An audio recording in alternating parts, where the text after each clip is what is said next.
In the mid to late 1980s, owning a Macintosh meant being tied to a desk. Apple's elegant all-in-one Macs were beloved for their interface and design, but if you needed to take your work on the road, you were out of luck. There was no official portable Macintosh. Meanwhile, the broader PC world was slowly getting more mobile. IBM compatibles were sprouting luggables and early laptops, and business travelers were starting to expect that their computer could fit under an airplane seat. Mac users watched this trend from the sidelines, wishing for a machine that could run their software and read their disks, but go wherever they did. Apple, cautious about battery life, cost, and engineering challenges, moved slowly. That hesitation created a very specific gap. People wanted a Mac they could carry, and if Apple wouldn't build it, maybe someone else would. Into that gap stepped a small, ambitious company called Outbound Systems, willing to take on both the technical challenge and the legal gray area of making a Mac-compatible laptop before Apple did. Outbound Systems was founded in the late 1980s in Boulder, Colorado, by a team including Tom Fessenden and other engineers who were deeply familiar with the Macintosh ecosystem. They saw an opportunity that was as tempting as it was risky. Design a portable computer that behaved like a Mac, ran Mac software, and used Mac peripherals, all without any blessing from Apple. This was not a simple clone play in the PC sense, where off-the-shelf parts and a licensed BIOS could get you most of the way there. Apple's Macintosh was a closed world, no public hardware specs, no licenses to make compatible machines, and an operating system tightly bound to Apple's own ROM chips. For Outbound's founders, the gamble was twofold. Technically, they had to reverse engineer enough of the platform to make their hardware work seamlessly. Legally, they had to avoid outright copying Apple's ROMs or software in a way that would invite immediate shutdown. They were betting that there were enough power users, consultants, and businesses desperate for a portable Mac to sustain a company that lived in that uncomfortable space just outside Apple's official ecosystem. The heart of the Macintosh experience in the 1980s lived inside a handful of ROM chips on Apple's logic boards. Those chips contained crucial system code, everything from low-level routines to parts of the user interface. Copying that code without permission would have been a direct copyright violation. Outbound's clever solution was simple in concept and audacious in practice. Don't ship any Apple code at all. Instead, require the buyer to provide it.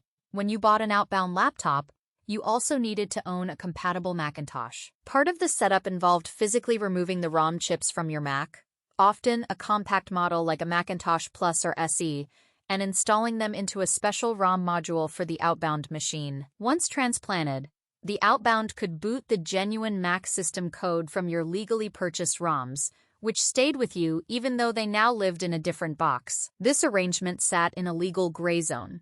Outbound argued that since the customer already owned the ROMs and performed the transfer themselves, no unauthorized copies were being made. Apple, for its part, was not enthusiastic, but the exact legal boundaries weren't fully tested in court. Technically, it worked remarkably well.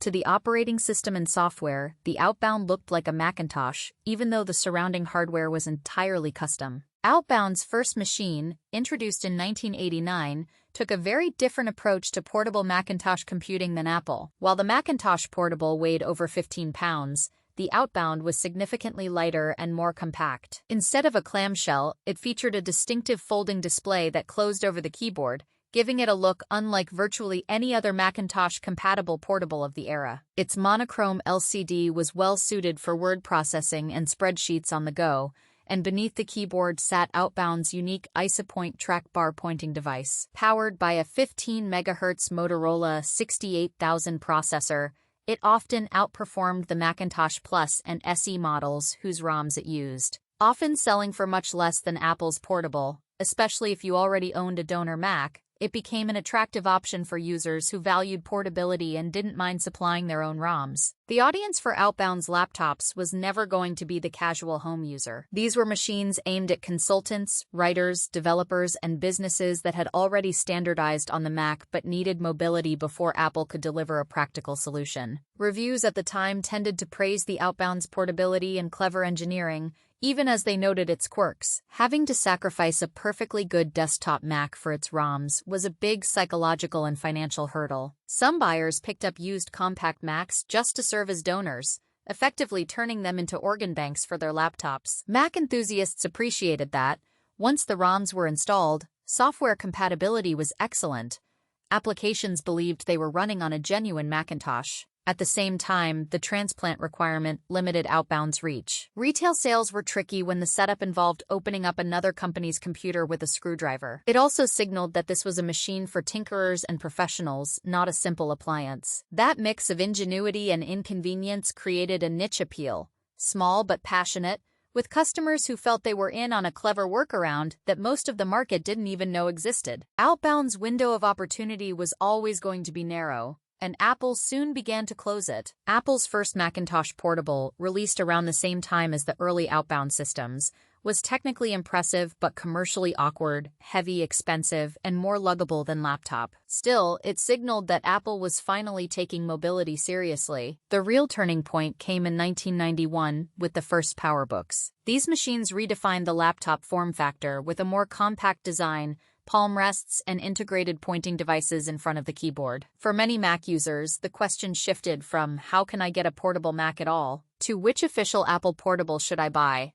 On top of this competitive squeeze, there were reports of tension between Apple and Outbound over the ROM transplant approach and the company's marketing of Mac-compatible systems, though the exact details of any legal threats or negotiations are not fully documented. What is clear is that Apple never embraced Outbound as a partner, and as Apple's own portable lineup improved and diversified, the unofficial workaround became harder to justify to new buyers and corporate IT departments.